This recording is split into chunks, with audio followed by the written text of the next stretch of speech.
Wave interaction notes. Properties of waves. There's 4 properties that all waves do: reflection, refraction, interference, and diffraction. Today we're going to be looking at interference.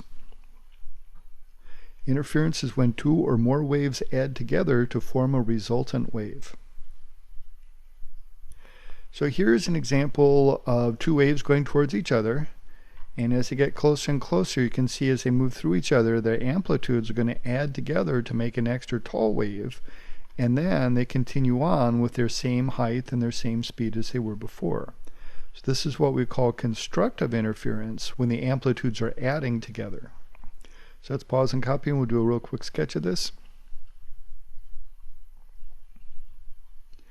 This one is destructive interference. Notice that the waves are on opposite sides of the line. When they get to the middle, they make a shorter wave as they pass through. Or if the waves have the exact same amplitude, when they get to the middle, they completely cancel out and make nothing as they pass through. Then as they continue on, they retain their original heights and their original speeds. So just for that 1 split second, they're canceling out. All right, so that one's called destructive interference. Let's pause and copy this one real quick. So I want to show you some examples of that. There's a famous physics experiment called Young's double slit experiment. He has a black slide here with 2 really fine slits cut on there. I think he used like a razor blade. And he's shining light waves onto it. And the question is, what do you expect to see on the screen?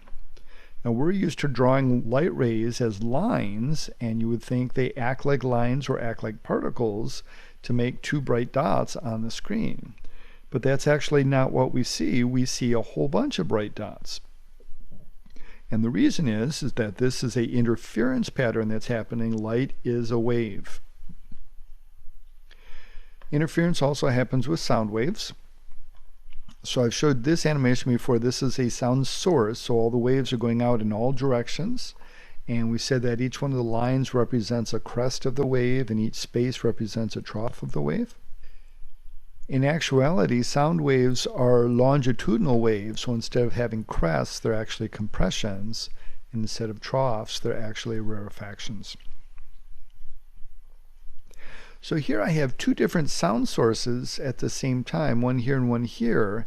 And as the waves go out from those sound sources, you can see the waves are passing through each other.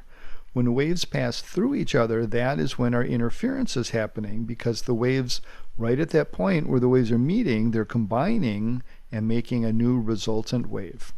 So right at this point, I'm on a line. We said the line is a crest, so I'm on the crest of one wave and crest of the other wave at the same time. So the 2 crests are adding together at that point to make an extra tall wave. It's called constructive interference.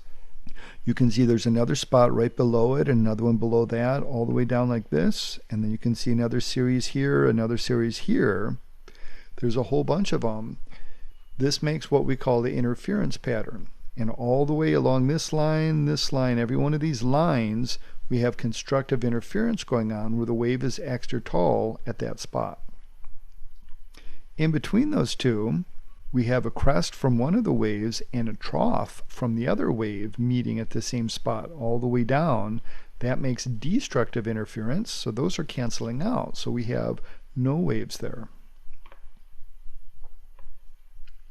So for Young's double slit experiment, this is what he was seeing across his screen. He was seeing bright spot, dark spot, bright spot, dark spot, bright spot, dark spot all the way across when he shined them onto the screen.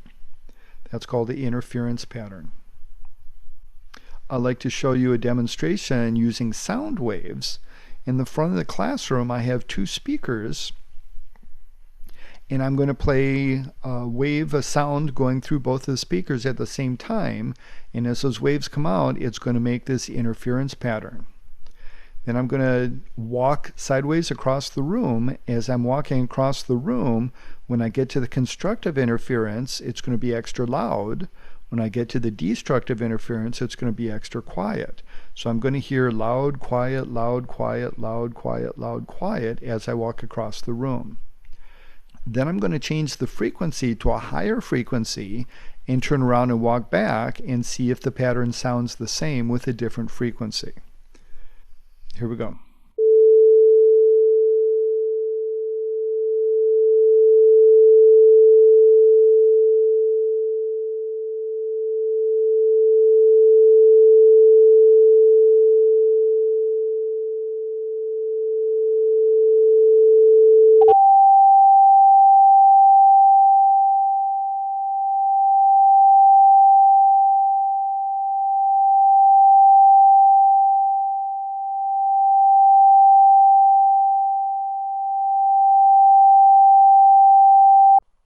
So you can see when I was walking back, it was a different pattern. There was more loud, quiet spots when it was a higher frequency. Another way we can change the pattern is changing the distance between the two speakers.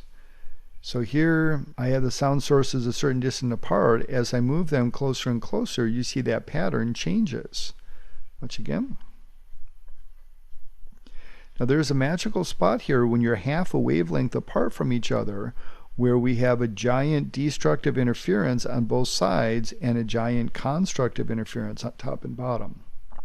So our final wave ends up looking like this because it is destructed on the sides and it's construct on the top and bottom. We use this pattern quite often. We use it with radio waves. If you ever look at a semi-truck, they always have two antennas, one on the left side and one on the right side of the cab, or sometimes they have them down on their bumper like this. And this distance between the two antennas is a half a wavelength. And the reason why they want to do this interference pattern when they're driving is because they want to talk to people in front of them and behind them on the freeway. They don't need to talk to anybody on the sides. So by using constructive interference, they can send their signal twice as far because all of the energy on the sides has been canceled out. So they have twice the energy to send it forwards and backwards. Radio stations also do the same things. When you're driving down the freeway, if you look out in the cow fields where the FM radio antennas are, they're always in pairs. There's always two of them, and they're a half wavelength apart from each other. Now, radio waves are the longest wave. The wavelength is really long. It's like 300 meters, so the antennas are fairly far apart. And again, it's for the same reason. We don't need to send radio waves out to the sides because there's mountains up here that are going to block them, and then there's the ocean out here. They want to send the radio waves up and down the valley so they can send their signal a farther distance with the same amount of energy.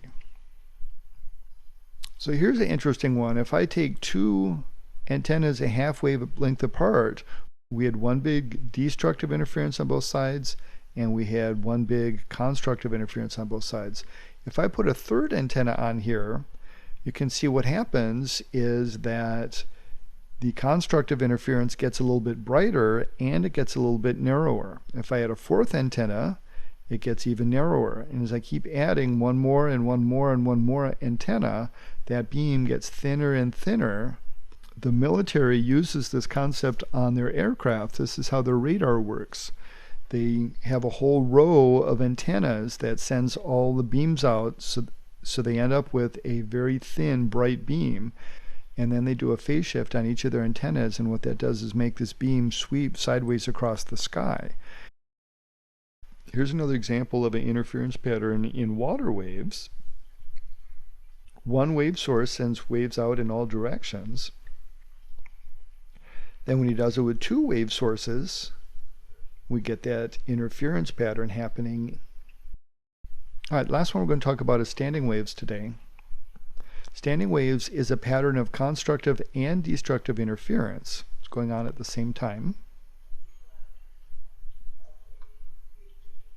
They occur when identical periodic waves are traveling in opposite directions.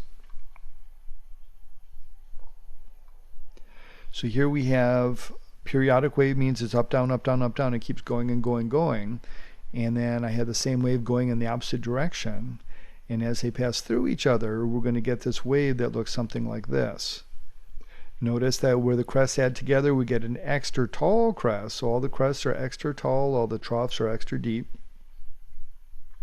This occurs on strings that are fixed at both ends, like a guitar string. We'll look at how a guitar works later on this week. This happens as standing waves in a column of air. That would be the other musical instruments have standing waves in them. Your microwave oven has standing waves in them. So this is a drawing of a string that's fixed at both ends. So this will be like your guitar string. And when you pluck your guitar string, we have this wave going from one end down to the other. When it hits the other end, it's going to reflect off the end and it's going to flip upside down. So it's going to reflect like that. When it hits this end, it's going to flip upside down again and reflect along this line. So as it goes back and forth, it makes the standing wave pattern. So notice we have 3 points that are on the line. These are points that don't move on the guitar string. The points that don't move are called nodes.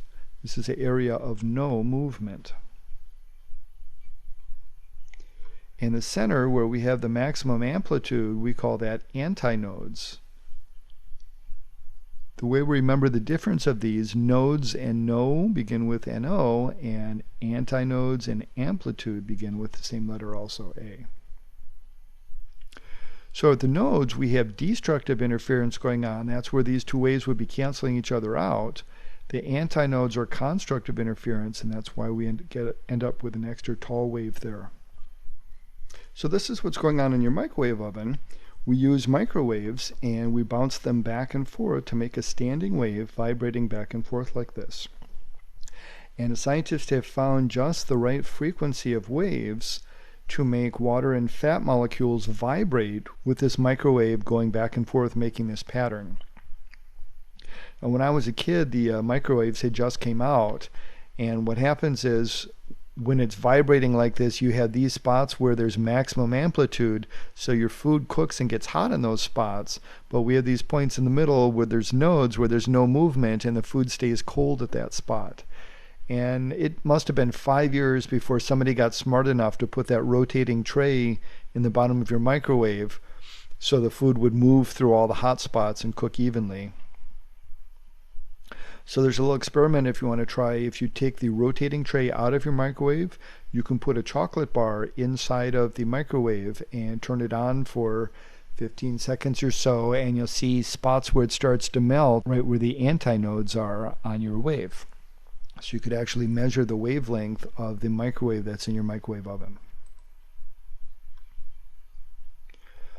Looking at waves on a slinky here, this is a transverse wave. Remember, the transverse wave is the one that goes up and down, and you can see the energy. The wave is going to the left while the spring is moving in the up and down direction. A standing wave doesn't move forwards or backwards, it stands still. So it looks like it's just vibrating back and forth. And if you look carefully, you can find a couple spots that aren't moving at all. So these are the nodes. There's no movement there. In between each one of the nodes is the antinode, and that's where the maximum displacement is. So this is what a standing wave would look like on the slinky.